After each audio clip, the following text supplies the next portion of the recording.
Now, Zakia mentioned already in her opening about the billions and billions of dollars, and the bulk of my presentation is about the money. So that's what we're going to discuss right now.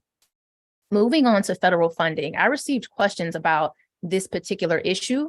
So much money has been expended to mitigate the impacts of COVID-19 in education and other areas.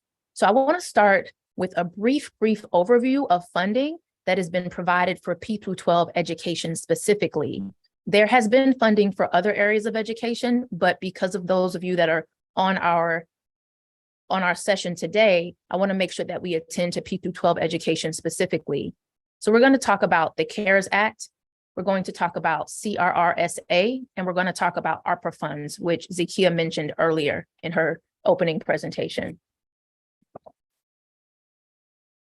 So before we get started, I want to mention a few terms because I'll use these interchangeably, and I want to make sure that we're all clear on what the meanings of these terms are. SEA, which of course stands for state education agencies, LEAs are local education agencies, ESSER and GEER. You can see what ESSER stands for here, and GEER we'll talk about on the next slide.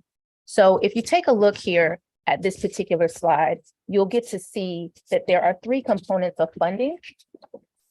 The first one was the Coronavirus Aid, Relief, and Economic Security Act, CARES. That was initiated in March of 2020.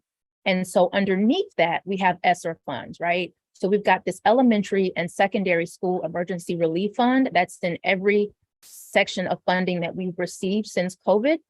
During the CARES Act, we received $13 billion for primary and secondary education, and then also $4.2 billion for early childhood. Now, with CRRSAA, the Coronavirus Response and Relief Supplemental Appropriations Act, that funding jumped exponentially. We got $54.3 billion for primary and secondary education, as well as $10 billion for early childhood.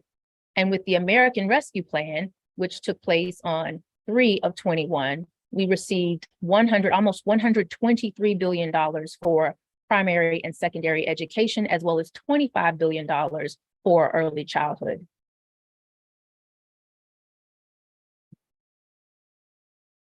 Now, in terms of GEER funding, which stands for the Governor's Emergency Education Relief Fund, in our first package, we received $3 billion, and then that jumped to 4.1. We didn't get any money for GEER with the American Rescue Plan, so that's why we have that big X there. And we'll talk a little bit about what some of the differences are between ESSER and GEER funding in a few slides as we progress.